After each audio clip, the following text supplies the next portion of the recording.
Okay तो सो Ericsson हम पढ़ रहे थे, ठीक है। लास्ट लेक्चर में हमने एरिक्सन के कुछ स्टेजेस डिस्कस किए थे, ठीक है। एरिक्सन की थ्योरी का नाम है साइकोसोशल डेवलपमेंट। एरिक्सन का कॉन्सेप्ट ये था कि जो डेवलपमेंट होती है with the passage of time, ठीक है, 8 स्टेजेस के अंदर होती है। इन्होंने कहा था कि बर्थ से लेकर डेथ तक इंसान या एक इंडिविजुअल 8 स्टेजेस से गुजरता है, ठीक है। फ्रूड ने कहा था कि डेवलपमेंट जो है वो सिर्फ अडल्टहुड तक होती है, मीन कि 18 ईयर्स या 20 ईयर्स तक होती है। लेकिन उन्होंने क्या कहा, इन्होंने कहा कि नहीं भाई, डेवलपमेंट जो है वो क्या है, डेवलपमेंट होती है एंड तक, एंड डे तक, ठीक है। स्टार्ट से लेके एंड डे तक आपकी डेवलपमेंट होती रहती है, ठीक है।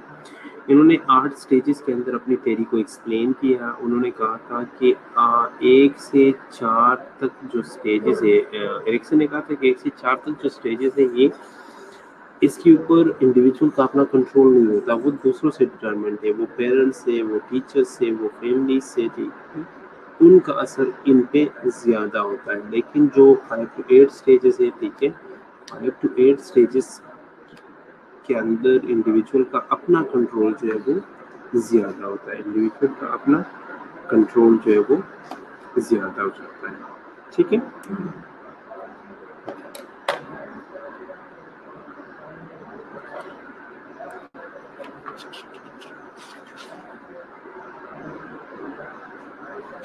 सो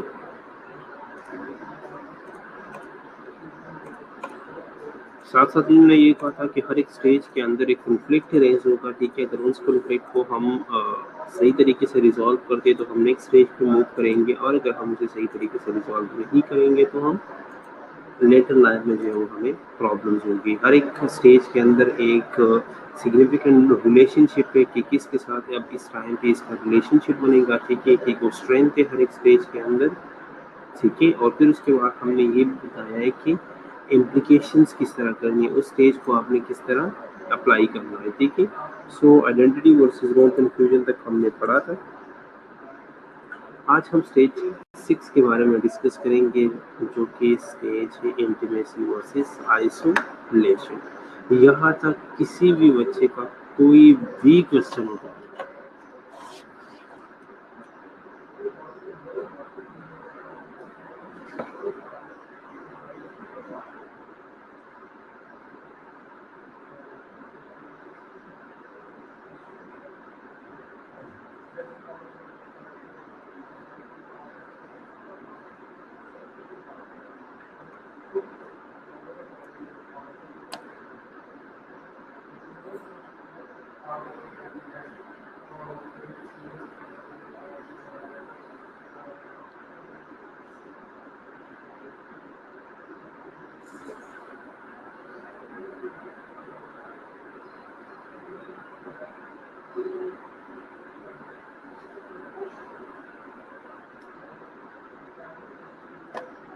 यहाँ तक किसी बच्चे का कोई क्वेश्चन हो तो पूछो, नहीं तो हम आगे डिस्कस करना शुरू कर देते हैं, हम आगे पढ़ते हैं। फिर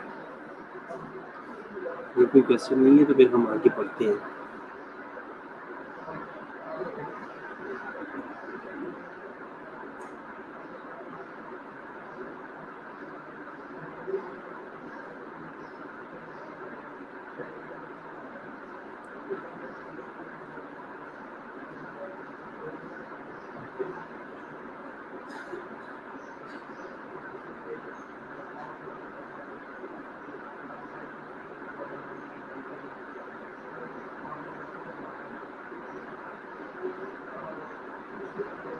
ठीक है,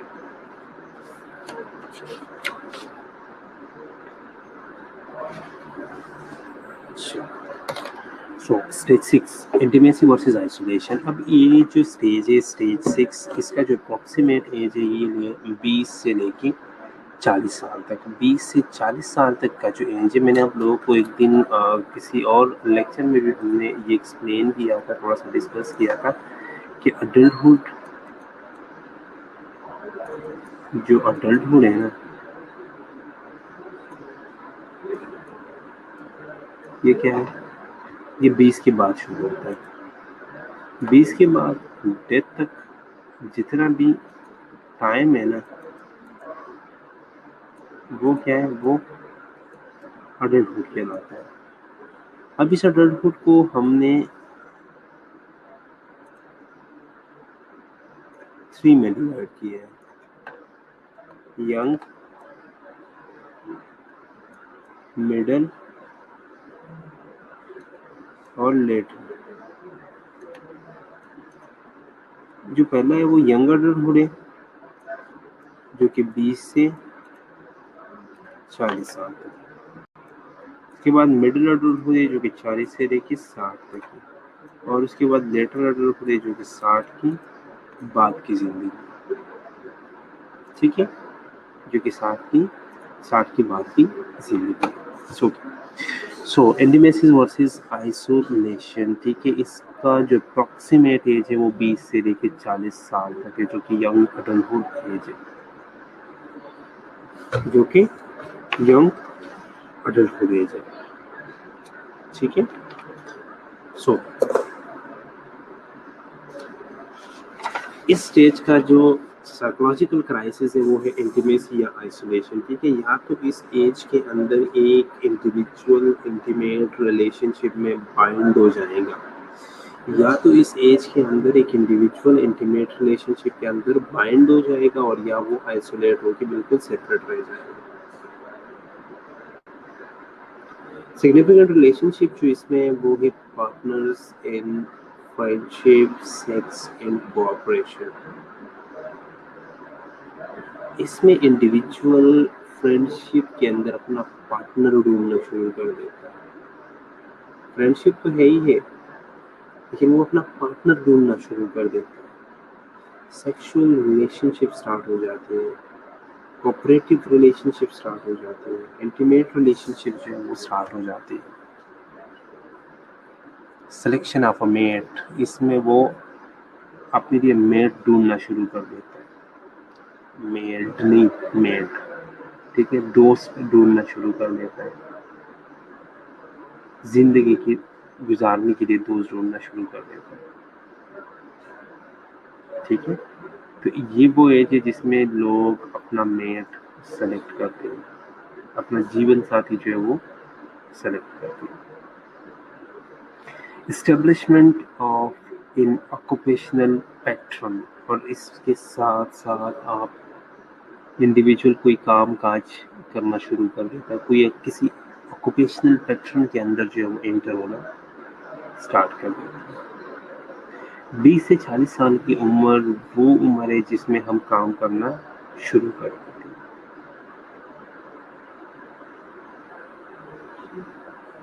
harmonious relationship with other, intimacy, find oneself but losing oneself in another person, Erikson. Erikson ने इंटीमेसी को क्या कहा? एरिक्सन ने इंटीमेसी को क्या कहा? Finding oneself but losing oneself in another person। खुद को पहचान लो, लेकिन फिर खुद को दूसरों के अंदर, किसी और बंदे के अंदर जो है वो लॉस कर दो। एरिक्सन ने कहा था कि ये वो स्टेज है जिसमें हम खुद को पहचान के भी दूसरों के अंदर पहुंच जाते हैं। इसमें हम प्रोडक्टिव काम करना शुरू कर देते हैं, इंटीमेट रिलेशनशिप एस्टेब्लिश करना शुरू कर देते हैं। अगर किसी की इस एज के अंदर इंटीमेट रिलेशनशिप ना बन जाए, अगर किसी का इस स्टेज के अंदर इंटीमेट रिलेशनशिप ना बने, तो वो सोशल आइसोलेशन की तरफ जाएगा। और इस स्टेज का जो ईगो स्ट्रेंथ है वो क्या, वो लव है, वो प्यार है।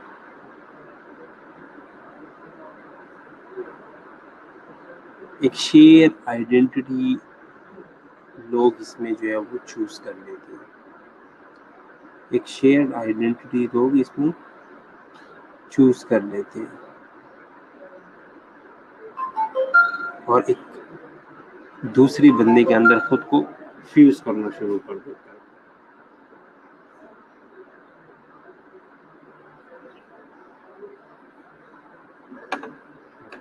एक मिनट स्टूडेंट्स, एक मिनट।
सो स्टेज 6 इंटीमेसी वर्सेस आइसोलेशन, इसका जो अप्रॉक्सीमेट एज है वो 20 से 40 साल का है, ठीक है। इसमें जो साइकोलॉजिकल क्राइसिस है, या तो एक बंदा इंटीमेट रिलेशनशिप में जाएगा और या जो है वो फॉर लेटर लाइफ जो है वो आइसोलेट हो जाएगा, ठीक है। इसमें लोग जो है वो एक इंटीमेट रिलेशनशिप, सेक्सुअल रिलेशनशिप में इन्वॉल्व हो जाती है, ठीक है। ऑक्यूपेशनल पैटर्न में इन्वॉल्व हो जाते हैं और इसमें एक बंदा जो है वो दूसरे में जो है वो होना शुरू कर देता है, ठीक है। सिर्फ वन साइड से नहीं, दोनों साइडों से इस तरह होता है, ठीक है। बेसिक स्ट्रेंथ जो इसका है वो क्या है, वो लव है, okay.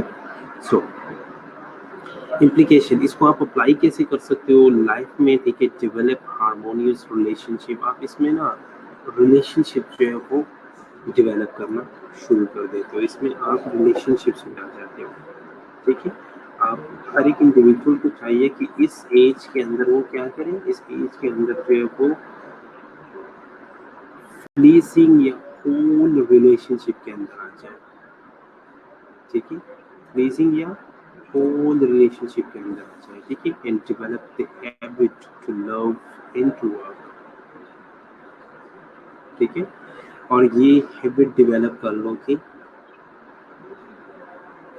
To love and to work, कि इस एज के अंदर मैंने प्यार भी करना है, इस एज के अंदर मैंने वर्क भी करना है, ठीक है। इस एज के अंदर मैंने इंटीमेट रिलेशनशिप भी बनाना है, ठीक है। और इस एज के अंदर मैंने काम भी करना है।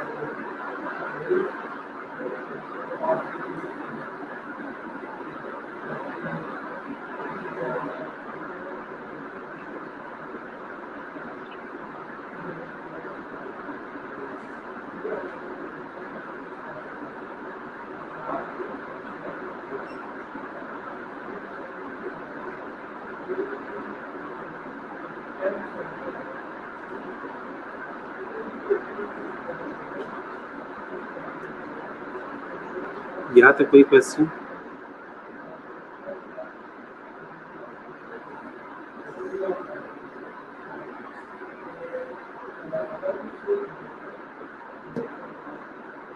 यहाँ तक कोई क्वेश्चन? ओके, नेक्स्ट जो स्टेज है, स्टेज 7, वो है जनरेटिविटी वर्सेस स्टैग्नेशन, जो कि मिडिल अडल्टहुड स्टेज है, ठीक है। जिसको हम 40 to 60 इयर्स या 40 to 65 इयर्स तक काउंट करते हैं। 40 to 60 ईयर या 40 to 65 इयर्स तक काउंट करते हैं। इसका जो मेन साइकोलॉजिकल क्राइसिस है वो क्या है, वो जनरेटिविटी वर्सेस सेल्फ एब्जॉर्प्शन या स्टैग्नेशन है, ठीक है। सिग्निफिकेंट रिलेशनशिप इसमें क्या है, divided labour and share house hold. इस एज के अंदर लोग जो है वो लोगों को रिस्पॉन्सिबिलिटीज देना शुरू कर देते हैं कि भाई आपने ये काम करना है, आपने ये काम करना है, आपने ये करना है, ठीक है। हाउस होल्ड जो है वो लोग शेयर करना शुरू कर देते हैं। Interest and establishing in guiding the next generation, इस एज के अंदर लोगों का जो मेन इंटरेस्ट होता है वो क्या होता है कि अपने नेक्स्ट जनरेशन को जो है वो गाइड करे, अपने नेक्स्ट जनरेशन को जो है वो इस्टेब्लिश करे, ठीक है।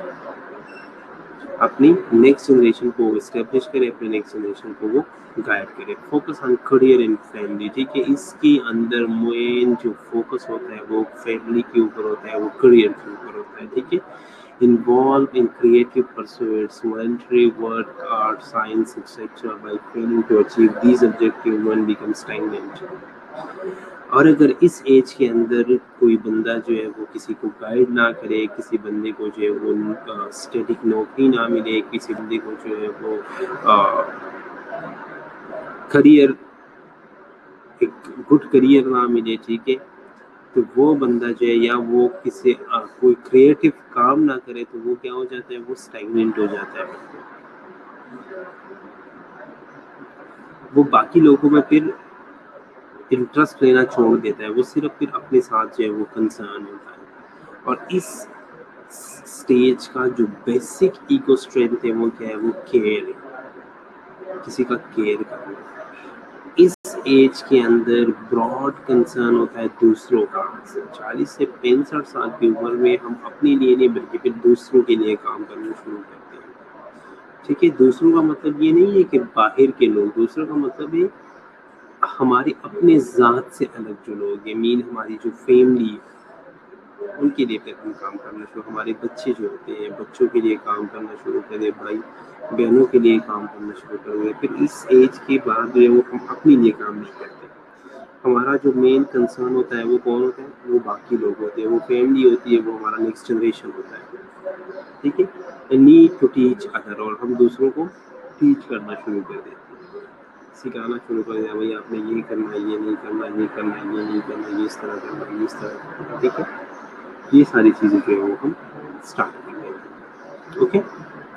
सो जो बेसिक इम्प्लीकेशंस है वो क्या है? Be active in home, in community. हम घर में और कम्युनिटी दोनों में एक्टिव रहना शुरू कर देते हैं। 40 से 65 साल की उम्र में लोग क्या करते हैं? 40 से 65 साल की उम्र में जो है लोगों का एक मुकाम होता है घर में, ठीक है, घर चलाते हैं, कम्युनिटी में एक मुकाम होते हैं, लोग उन्हें रिस्पेक्ट से देखते हैं, लोग उन्हें जो है वो एक वैल्यू देते हैं, ठीक है। तो घर में और कम्युनिटी दोनों में जो है इस एज में लोग जो है वो एक्टिव रहते हैं। जो सबसे लास्ट स्टेज है वो क्या है? वो ईगो इंटेग्रिटी वर्सेस डिस्पेयर है। 60 साल से ऊपर, जब इंसान 60 साल से ऊपर हो जाए ना, इसमें जो सिग्निफिकेंट रिलेशनशिप है वो क्या है? वो मेन कारण है इंसानियत। क्योंकि सिर्फ एक ही चीज़ सोचती है, इंसानियत। 60 साल से ऊपर अब किसी से पूछो ना, वो सिर्फ इंसानियत की बातें करता है, ठीक है। ये वो एज है, ये वो उम्र है जिसमें लोग अपना इंट्रोस्पेक्शन करते हैं, अपनी पूरी लाइफ जो है वो इवेलुएट करते हैं। 60 साल के बाद इंसान अपनी ज़िंदगी इवेलुएट करना शुरू कर देते कि मैंने पूरी ज़िंदगी में क्या किया, मैंने बचपन कहाँ गुजारी, मैंने जवानी कहाँ गुजारी, मैंने किया क्या, मैंने क्या अचीव किया, क्या मेरी ज़िंदगी के फेलियर्स है, क्या मेरी ज़िंदगी के अचीवमेंट है, ठीक है, मैं अपने पीछे क्या छोड़ के जा रहा हूँ। ये सारी चीज़ें जो है वो अपनी इंटायर लाइफ को इवेलुएट करना शुरू कर देते हैं।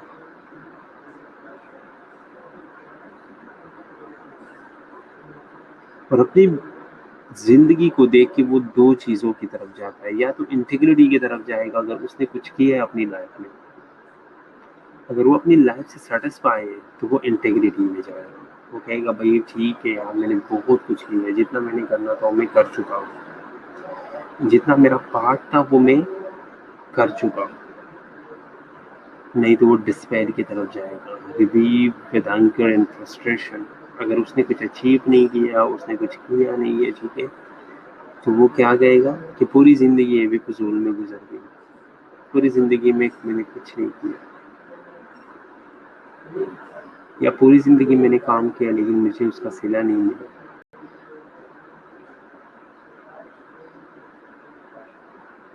तो वो सारी चीज़ें फिर क्या होता है, क्या होती है, वो अपनी लाइफ को जो है वो रिव्यू तो करता है लेकिन एंगर और फ्रस्ट्रेशन के साथ।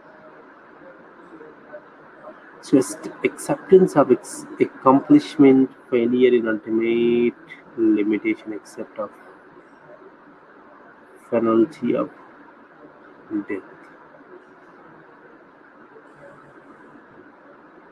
इस एज के अंदर हम क्या कहते हैं कि भाई मैंने एक्सेप्ट कर लिया था इंसान कि मैंने ये चीज़ अकम्प्लिश की, ये काम मैंने कर लिया, ये मेरी ज़िंदगी के फेलियर है, ये मेरी लिमिटेशंस थी, ठीक है, और अब बस मौत ही आनी है और कुछ नहीं है, बस मौत के इंतज़ार में इंसान जो है वो बैठ जाता है।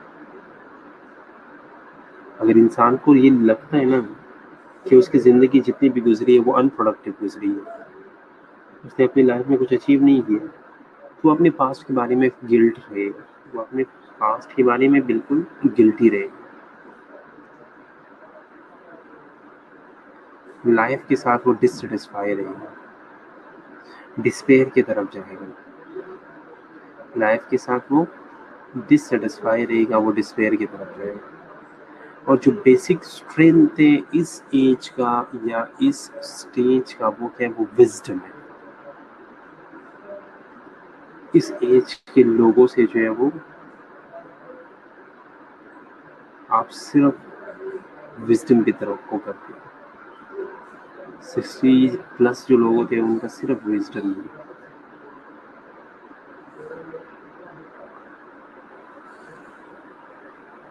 तो फिर पूरी जिंदगी से जो है वो डिअटैच हो जाता है।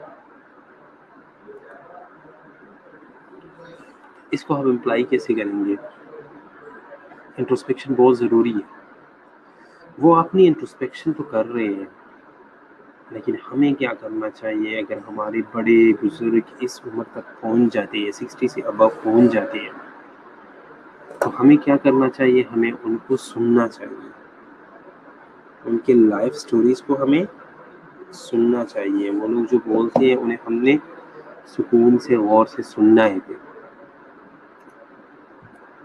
एरिक्सन की कौन कौन सी कंट्रीब्यूशन थी या एरिक्सन के थ्योरी के अच्छे पॉइंट्स क्या है? Personality develops throughout lifetime. Erikson का जो मेन फोकस था या जो प्लस पॉइंट था वो ये था कि इन्होंने क्या कहा कि लाइफ टाइम जो है वो डेवलपमेंट होती रहती है personality.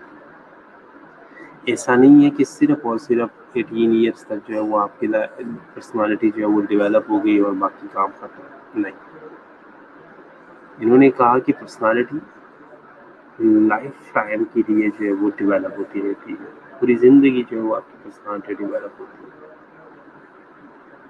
Identify crisis in adolescence.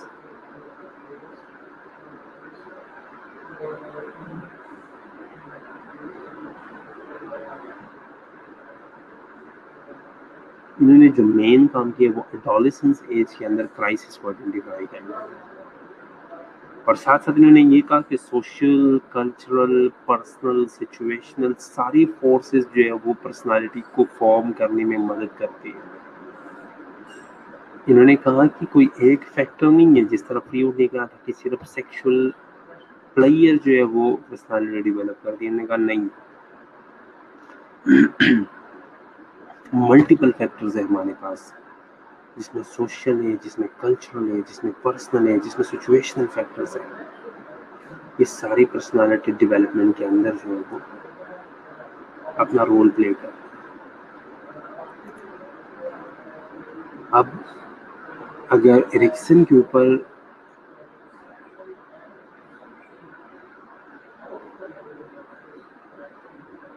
Criticism हुआ या किसी ने इसको क्रिटिसाइज किया तो किस वजह से किया था? Ambiguous term and concept. कुछ टर्म्स एंड कंसेप्ट ऐसे हैं जो बस हवाई बातें हैं, कुछ टर्म्स एंड कंसेप्ट इसकी ऐसी है जो कि हवाई बात है, जिसका कोई स्पेसिफिक टेस्ट मौजूद नहीं जो हम कहें कि भाई हाँ ऐसा है, या इसको हम टेस्ट कर सकते हैं कि इस एज के अंदर सिर्फ ये काम होता है या इस एज ग्रुप के अंदर होता है, इससे आगे पीछे नहीं होता।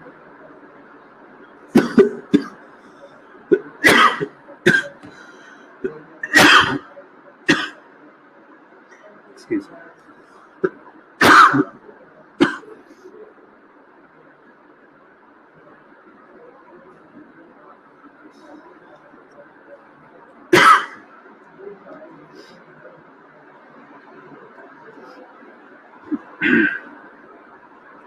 इसने सही तरह कुछ चीज़ों को प्रिसाइजली जो है कुछ चीज़ों को एक्सप्लेन नहीं किया।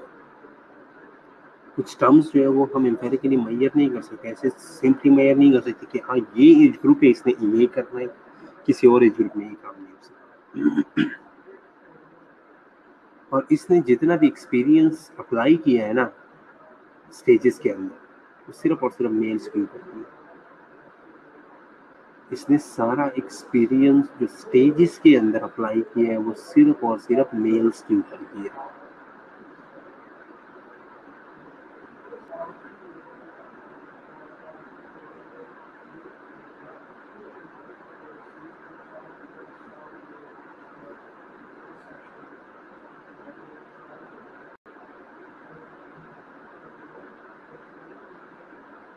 और इन्होंने जो आइडेंटिटी क्राइसिस की बात की थी ना,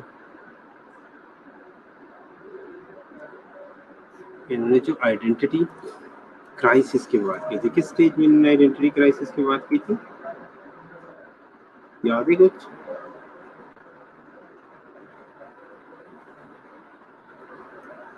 किस स्टेज में इन्होंने आइडेंटिटी क्राइसिस की बात की थी?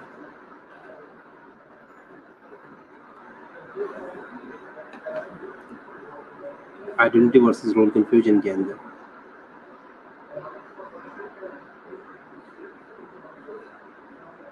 जो कि फोर्थ स्टेज है, फिफ्थ स्टेज। इन्होंने कहा था कि फोर्थ स्टेज है, सॉरी। इन्होंने कहा था कि आइडेंटिटी वर्सेस रोल कंफ्यूजन में जो आइडेंटिटी क्राइसिस इन्होंने बयान किए ना, वो सिर्फ और सिर्फ उन लोगों के ऊपर अप्लाई होते हैं जो लोग एक्सप्लोर करना चाहते हैं अपने आइडेंटिटीज को, जो नहीं करना चाहते उनका क्या होगा? ठीक है, सो ये एरिक्सन की थ्योरी थी जो कि ऑलरेडी आप लोग साल पहले पढ़ चुके हो। ठीक है, सेकेंड ईयर में ऑलरेडी आप लोग पढ़ चुके थे। ठीक है, सिर्फ मैंने रिवाइज कराया आप लोगों को। अभी भी इसमें कोई क्वेश्चन हो तो आप लोग पूछ सकते हैं। ठीक है, ये वो चीज़ें थी सारी जो ऑलरेडी आप लोग पढ़ चुके थे। ठीक है, अभी इसमें कोई क्वेश्चन हो तो पूछ लो।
कोई क्वेश्चन इसमें तो पूछ लो, नहीं तो फिर मैं पूछ लेता हूँ।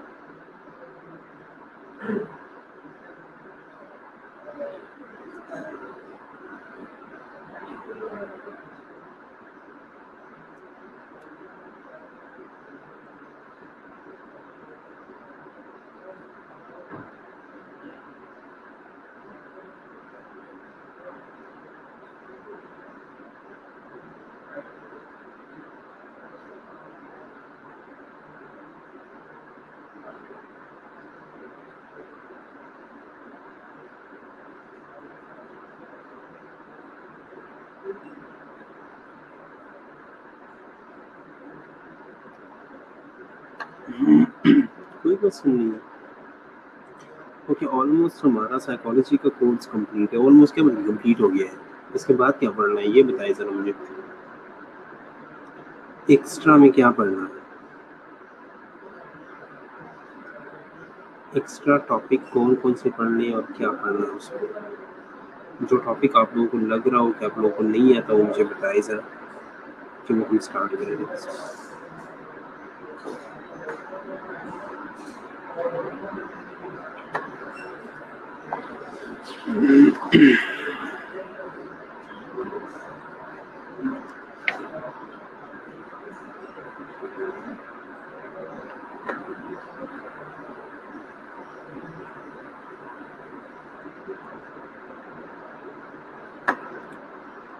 टेस्ट में कैसे लूँ?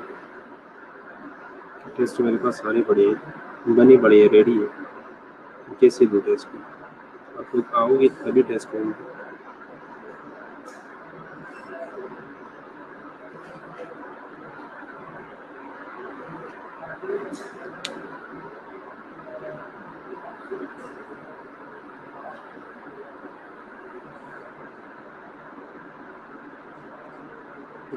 इसका अभी कंफर्म नहीं है कि कब होनी है।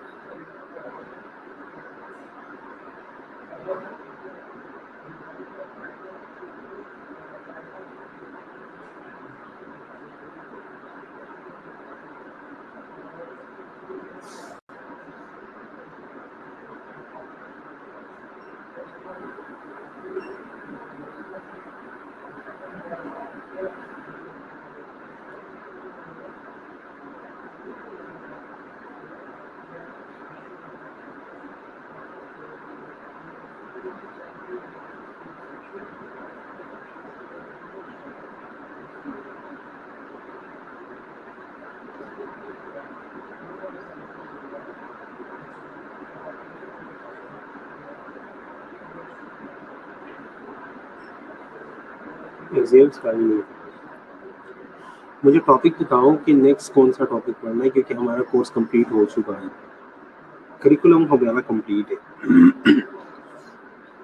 मैं चाहता हूँ हम कुछ एक्स्ट्रा पढ़ लें अब।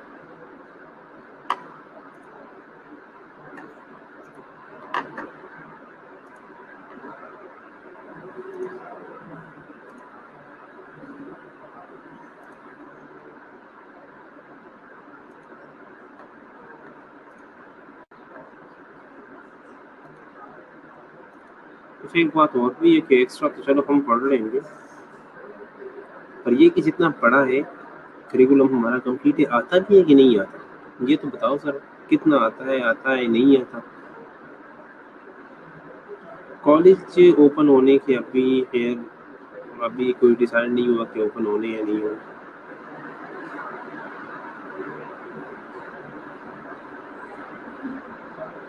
मैं साइकोलॉजी की बात कर रहा हूँ, विदा ही साइकोलॉजी है, एमएचएन नहीं है। एमएचएन में क्लस्टर्स पढ़ने हैं, वो कोई इशू नहीं है। एमएचएन के अंदर क्लस्टर्स हैं।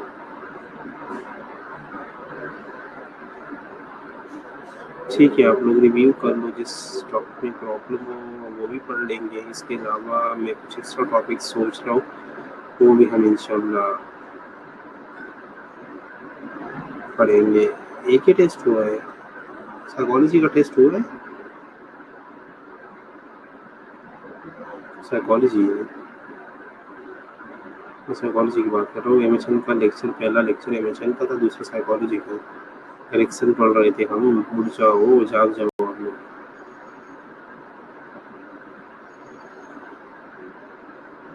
अच्छा, क्लास में हुआ था, ठीक है, मैं भी हुआ। मैं तो खुद भूल गया हूँ किस चीज़ में हुआ। ओके, फ्लूइड में शायद हुआ था आप लोगों का एक टेस्ट। ठीक है ठीक है, एक टेस्ट हुआ था शायद फ्लूइड में।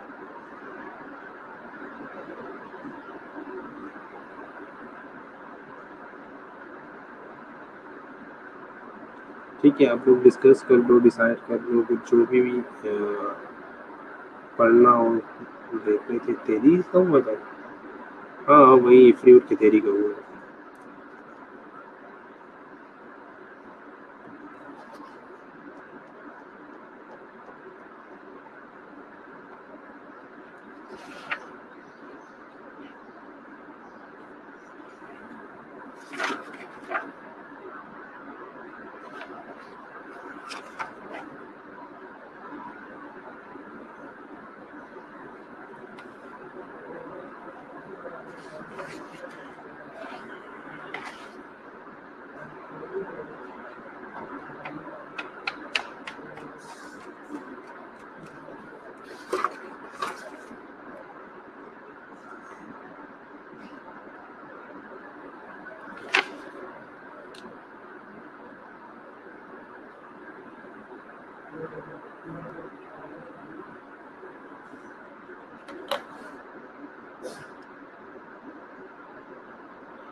कंटेंट के अलावा टॉपिक्स लर्निंग है, मोटिवेशन है, थिंकिंग है,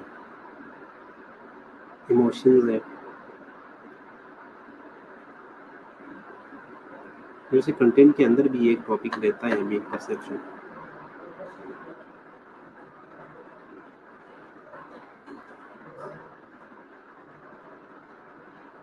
सेंसेशन एंड परसेप्शन रहता है। इसके अलावा बाकी लर्निंग, मोटिवेशन, इमोशंस, थिंकिंग, ये सारी चीज़ें हैं, वो तो हेयर एक्स्ट्रा टॉपिक्स है, वो कंटेंट के अंदर नहीं है, लेकिन उससे क्वेश्चन आ सकता है। मेमोरी है, मेमोरी हम ऑलरेडी पढ़ चुके हैं।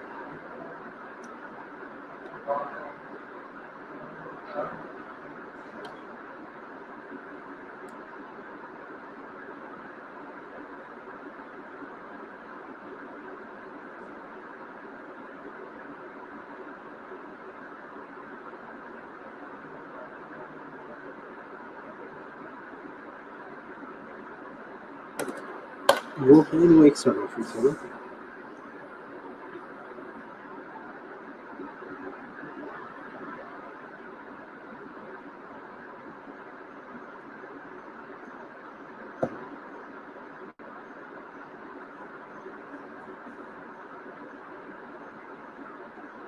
वो सारे सेकंड ईयर के टॉपिक्स हैं, थर्ड ईयर के नहीं, ये सेकंड ईयर के टॉपिक्स हैं।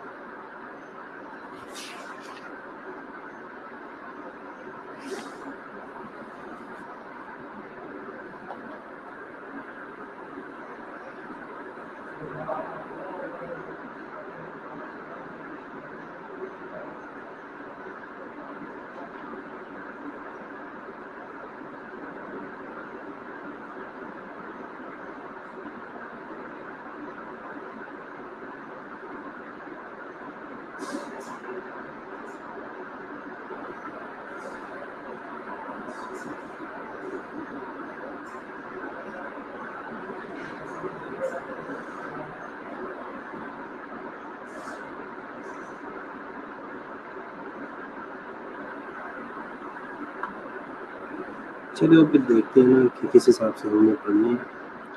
नेक्स्ट देखते हैं सेंसेशन एंड परसेप्शन, पढ़ते हैं सेंसेशन एंड परसेप्शन, पढ़ के फिर आगे जो एक्स्ट्रा टॉपिक्स है उसकी तरफ आ जाते हैं। ठीक है, चलो आज के लिए इतना ही काफ़ी है।